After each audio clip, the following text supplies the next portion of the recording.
I'm Ruth.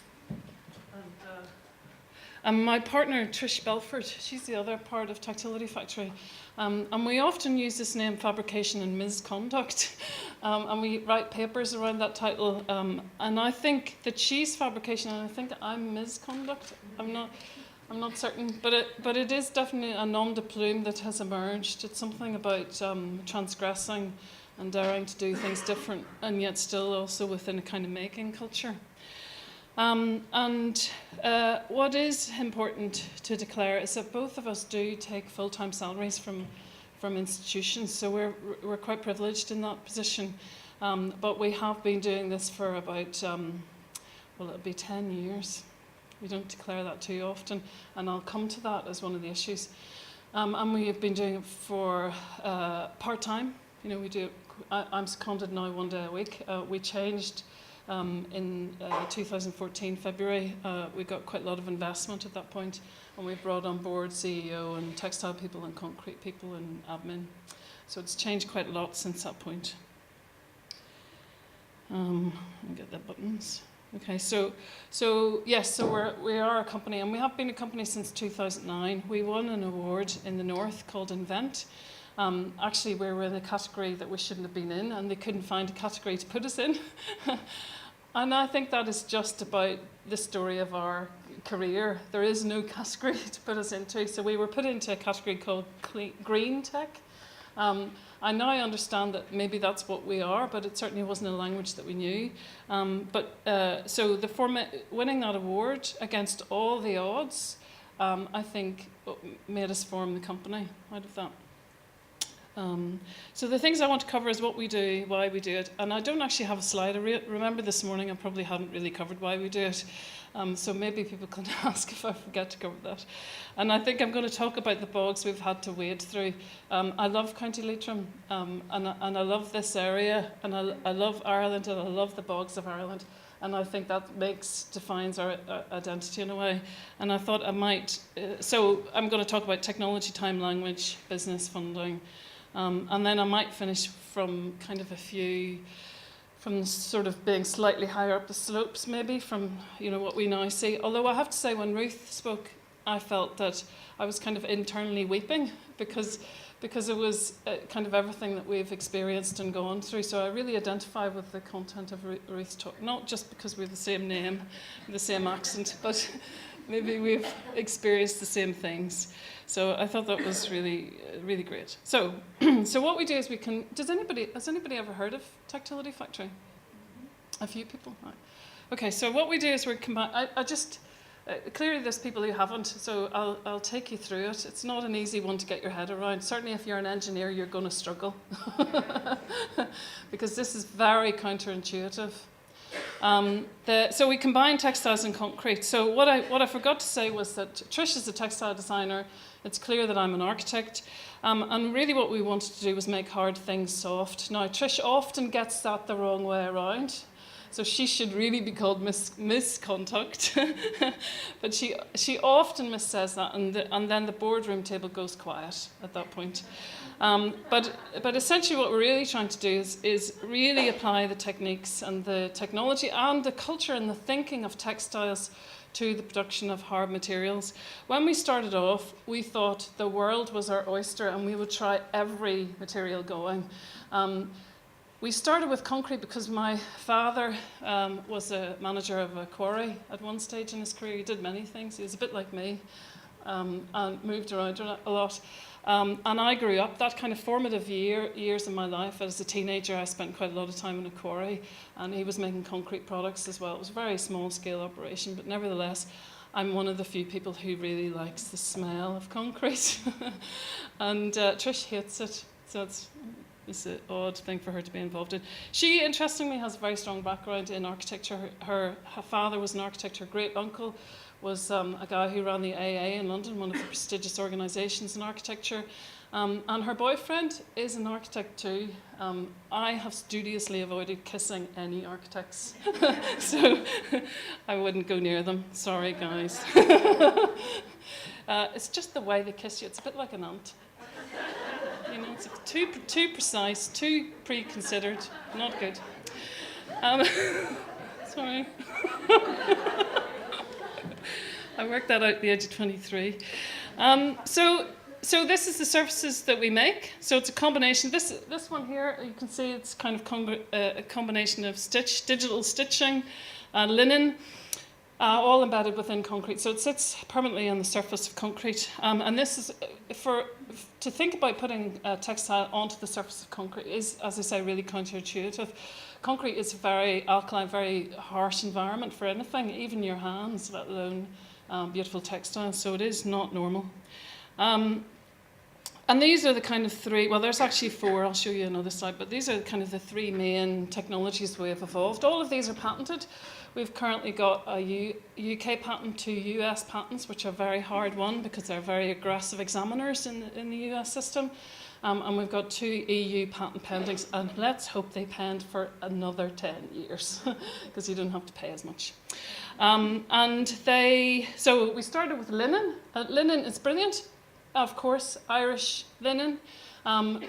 At the very start, we didn't use Irish linen because Irish was no longer, or linen's no longer made in Ireland. We have found one place in the north, a guy called Herman the German, who's brave enough to grow his own flax and develop it. So we now use all of his products. I don't think he really knows night from day. He just weaves. He's great. He's a great supporter. Irish linen, however, is unique. You can see in this one, this early slide was a combination of linen and concrete, and you can see the way the linen sucks back into the concrete. That's because it's not Irish linen, it's Polish linen. Irish linen, this is a shrinking process. It's quite accidental in a way, we discovered. Linen in its pure form, so off the loom, there's quite a lot of shrinkage, obviously. So it's straight off the loom. It's not been dyed, not been processed, not conditioned in any way, and it shrinks back into the surface of the concrete. But Irish linen was apparently, and we only realised this, renowned for lack of shrinkage. So we have a technical problem to overcome as we move forward with Herman. But linen's great because, as some of you in textiles will know, linen can go through things like mercerization and cotton. So those are highly alkali processes. So of all of the textiles, it's the one that so naturally fits with concrete. The very early days, we had to do quite a lot of testing of fibres to make sure that they were going to survive in alkali conditions. And linen is just, it is a marriage made in heaven. We call this our vinegar and chips range, because it's 2 constituent parts coming together and just being magical in a kind of marriage that you wouldn't have expected. So linen and concrete is fantastic together. The other is a velvet, a devoid velvet. But here we become more technical because actually not all velvet is going to survive within concrete. So it's really important that we get the base chiffon has to survive in concrete, and then the pile has to be the right pile as well. So there's a lot of work with manufacturers to get that weave and the constituent fibres just right. And then this is beaded crystal, which for those who don't know textiles, that may look as if it's just a normal process, but the beading in textiles is something that people in haute couture know about. It's a screen printed glue. So here we come into resolving the technology of getting the right glue to survive within concrete. On top of all of that, we've also had to think about holes, flow through holes, permeability. What happens? There's a kind of physics around that. So we think about chemistry a lot. We also have had to think about physics. We've worked with quite a lot of people to work those things through. And then on top of that, as you saw, there's kind of a bit of digital stitching that goes alongside of that. And here we're using metallic threads. And again, the choice of the metallic thread is really critical because, again, within concrete, it can start to discolour. So all of those things, that's why it's taken us, took us 8 years to resolve the technology behind it. And I'll come to the word technology in a minute because I use it a lot. Trish never uses it. So there's a lot of work, experimentation. Ends up we make very large panels. In fact, what's really interesting for those people in the creative industries, my husband's a painter. He loves the dock, comes here a lot. He curates spaces and things up in Belfast. But all of his mates are people who are all painters or artists. And they're all really good at handling the moving of large paintings and large pieces of art. They're kind of the only teams of people in the north who know how to do good handling of products. So we bring them all in when we're sending stuff off to Cairo or whatever. So I love that notion that we can, be part of that wider culture, I suppose. And Morris, he's the guy up here talking to Trish. Morris is a precaster. He's retired now. We met him by accident. What's key in Morris's life is that he married an art teacher. So even though he's very skilled precaster, he can tolerate women like us. So we're a wee happy band. We take little excursions, and Morris comes along with the three of us.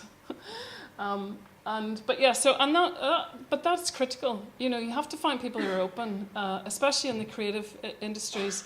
You've got to find the right people to connect to. And the moment that I realised, I asked Morris why he was interested. He told me about his wife, and I thought, that's it. That's going to work.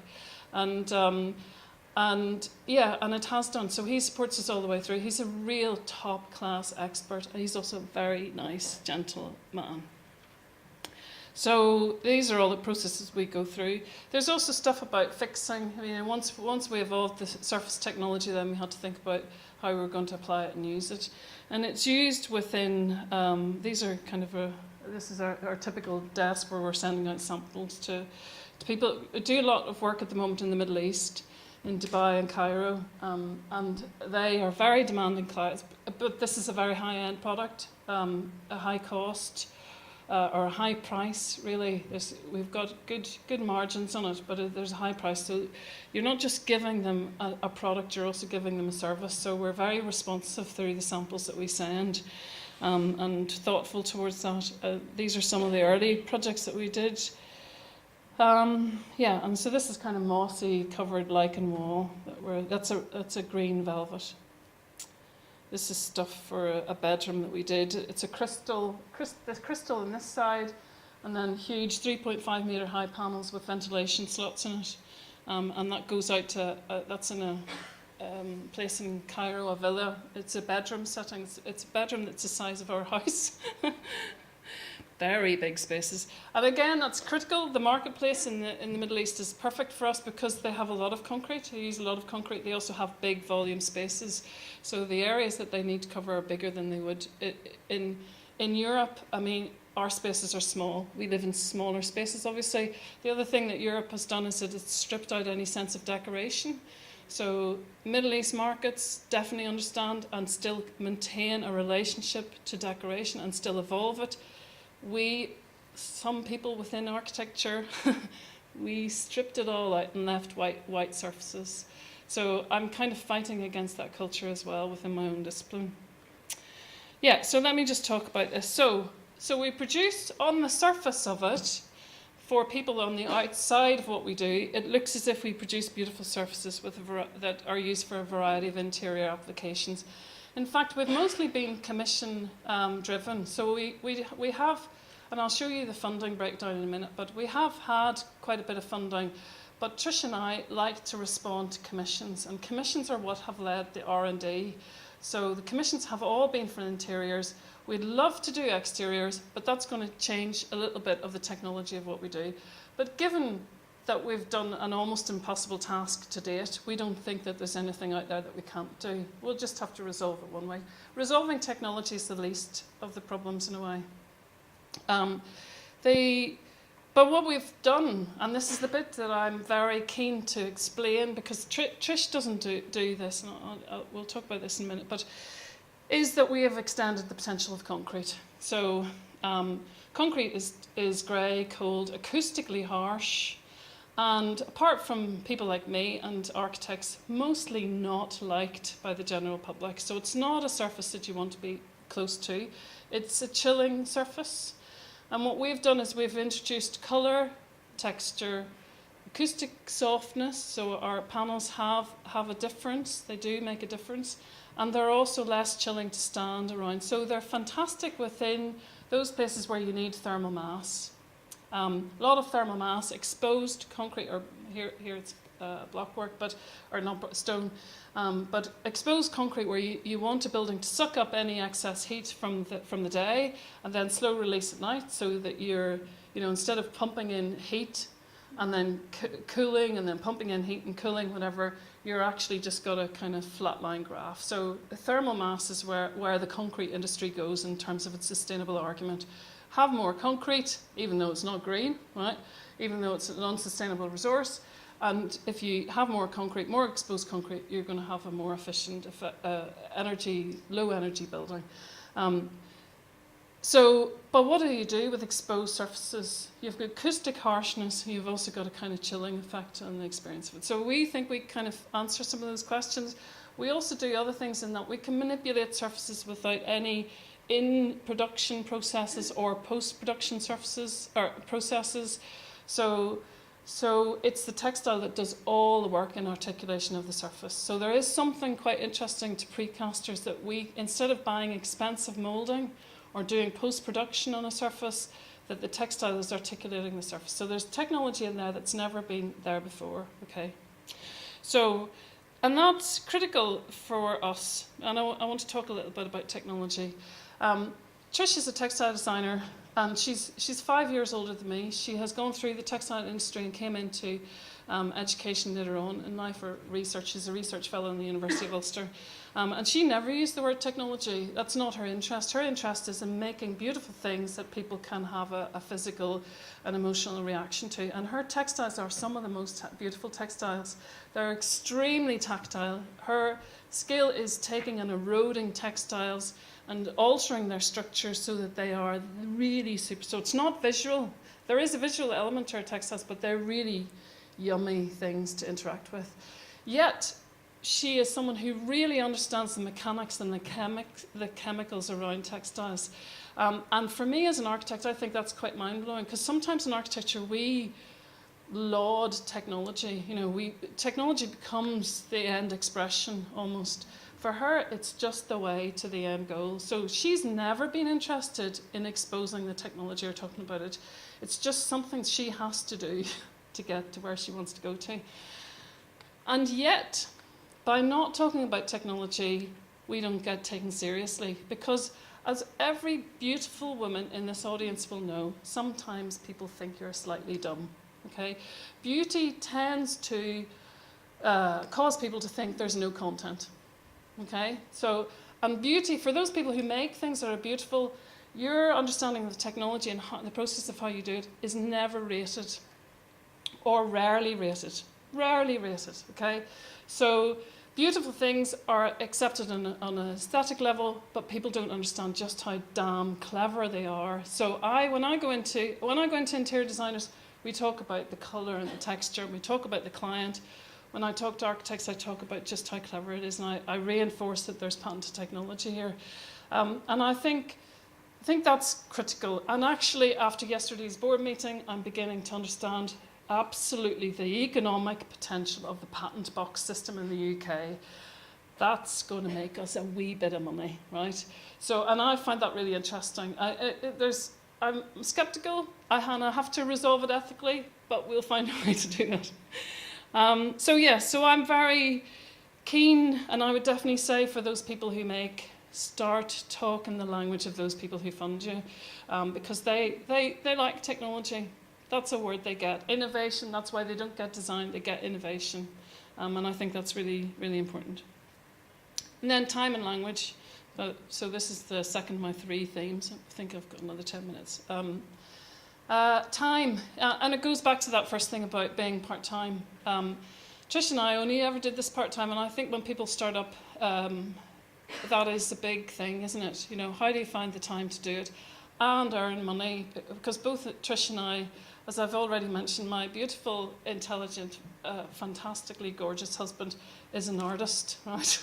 It's not a high income stream, right? And Trish also, it's up to us to generate the income to keep the family going. I've got two kids. So we couldn't have taken a sidestep. It's difficult. And anyway, I love my job. And I also know my limitations. So I am not overly good salesperson. I'm okay in this scenario, but if you put me in front of somebody who said, but could you do it in sort of beige? It's not going to work, right? So it's not going to work for me. But and I definitely know my limitations. So it is much better that other people roll it out for us for that, and we're pretty certain of that. But the problem is that funders from the outside, because they're used to tech startups now, that's the culture that we're in, think that if you haven't made your money and made your profile in 3 to 4 years, what the heck have you been doing, okay?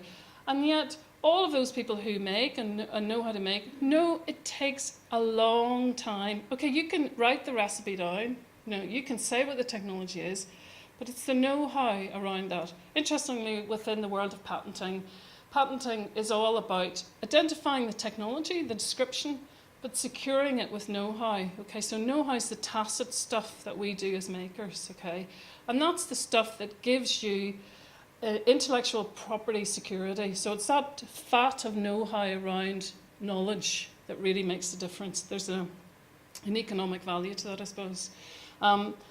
But to acquire know-how, that takes time, so it's not immediately transferable. So that's really critical to understand if you're making things, if you're making stuff of quality, okay?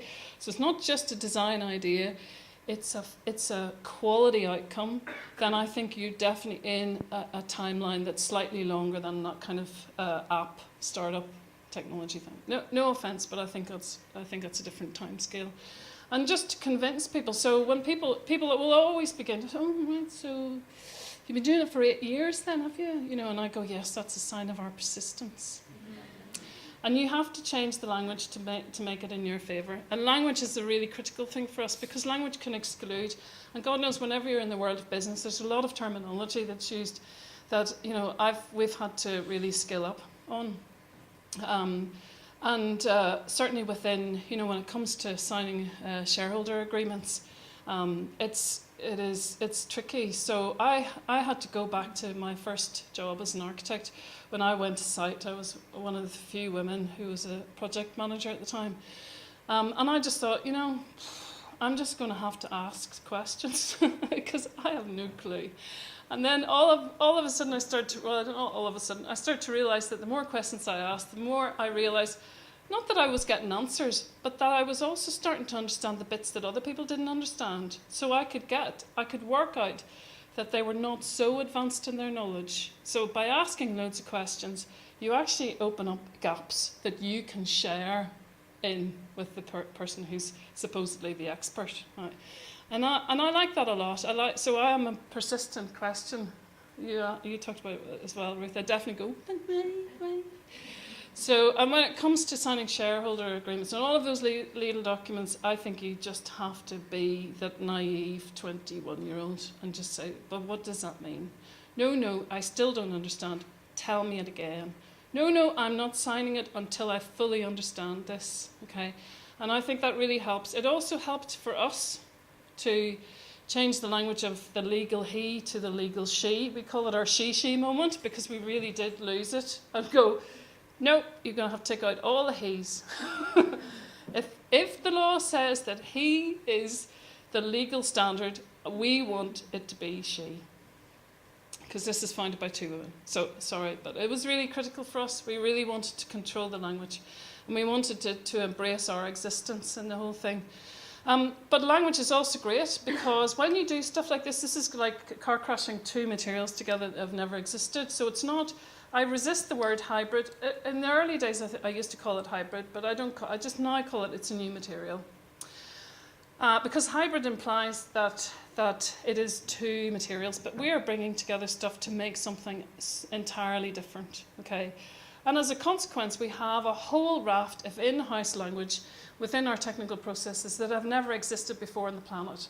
So we've had to create language that both the concrete and the textile side of things now understand. So in the whole evolution of Tactility Factory, as I say, language is really critical for us. So we name things in ways that nobody else has ever used. We have names.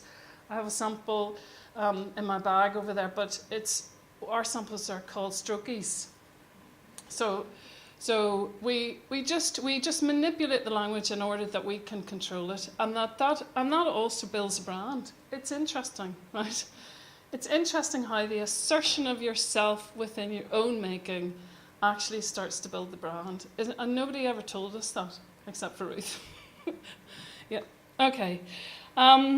So language is really critical, and I would definitely say it's the one thing that we play the most about. There was certainly a day about 2-3 years ago, whenever I was getting into my car to drive to Tactility Factory, and I just thought about the conversation that had come from in Queen's and the conversation I was going to, and I thought about the words and all the things, and I thought, do you know what? No one in the history of the world has ever talked in the sentences and phrases that we talk in. No one.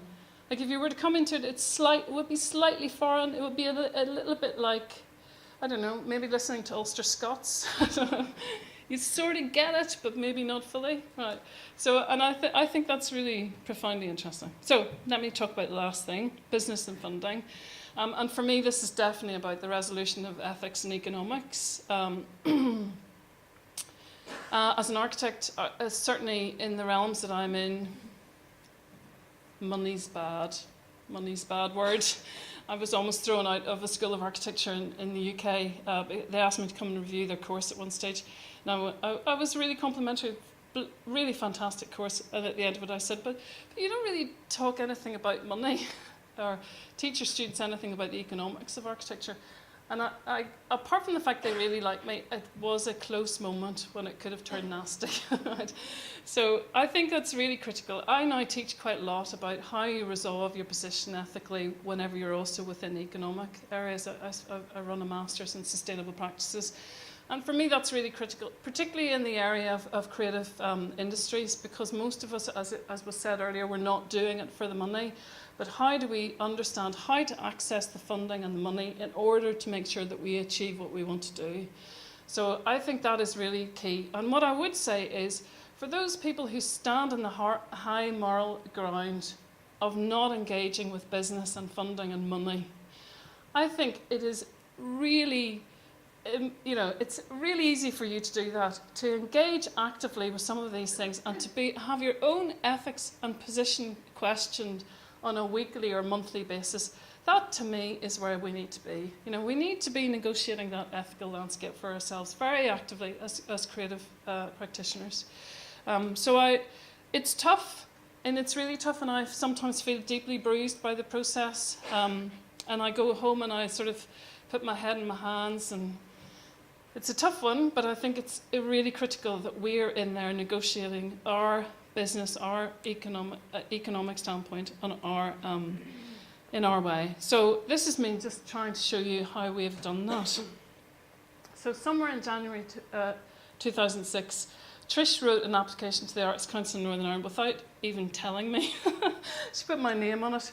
We got a little bit of funding, and you can see what I've done is I've highlighted the money that has come to us because we're academics. So we then did a bit of a kind of academic research project. The AHRC is the Arts Council Humanities Research Council, and that was around kind of the textiles and the fibres. And then gradually, as you can see, we've moved further up, and we've moved across what I call that funding landscape. So we have moved from small-scale initiatives, getting small pots of money. Some of these are, £5,000-10,000. Creative Industries in September 2009, that was really good. We got 49,000 from them. That was the early stage of that funding in Northern Ireland. And then we've just gradually moved up. So we've had proof of concept from eSynergy as a fund manager in the north. Well, it's right across the UK, actually. And then February 2014, we also brought a private investor on in 2012, very influential person in the north of Ireland. And gradually we've just increased that. If you were to total that all up, and I have to say it was a shock the day that we did it, which is about 6 months ago, it's probably just about 536,000. So round about that, right? I would never have thought that we would have done that. I mean, that may sound poxy to those people who deal with big sums of 3 million. That's real money. That's real money that we've used for ourselves, for our progress. Arts Council, the Arts and Humanities, those research funders, loads of overheads get sliced off the top of that, and you get very little access to it. Okay, so that's significant for us to have played in that field. So this is what we call the tripod. We built this for ourselves. Come to an end. And actually, whenever I thought about it, what would I say? Like, what advice would I give you? Well, one of our guys we have our board meetings in this. This is a triangle. It's a trapezoidal roof. I love triangles, right? Someone was wearing triangles, right? Yeah, love triangles. And because triangles are fantastic for loads of reasons, right? We have a triangular table. It's just, right. It's just this beautiful beechwood ply. It was done by a firm called Terry Design in the north, who are furniture makers. I went to furniture makers as opposed to designers because I want it made well, funnily enough. And it's beautiful. It's beautiful acoustic. It's like a wee cathedral. And yesterday we had a board meeting, and one of our board directors said, because we were explaining to him how, okay, we're doing this stuff selling, high-end interiors, but we're also being requested by BlackBerry and General Motors because they're moving into that territory of new materials, I suppose. Well, they're always on the lookout for materials, but they've asked for different samples over the last 6 months. We've had quite a lot of requests from big Sony people. There's a TV manufacturer in Germany called Löwe TVs, best TVs in the world. Massive, heavy, big acoustic, big heavy things that generate good sound and stuff. And they're interested in thinking about the casing of their things. BlackBerry are thinking about new casings for their devices. So the technology because the technology is really literally only in the top few mil. And we were just talking about that, and he said, I've begun to realise that this company is saturated in intellectual property. And I said, it's also saturated in the sweat of persistence. And really, that's the key thing, almost the only thing I could say, really. So, and here's my bid. This is my promo. So this is a building. This is the most beautiful building in Ireland, without a doubt. It's a cow shed outside Aldergrove in the north. It's designed, interestingly, it's a fabric cast concrete system that was designed by an engineer in Dublin. There's only 2 of these remaining. This was built in 1948. Still functioning as a cow shed, big enough to take a JCB in and around, so it's quite a big structure.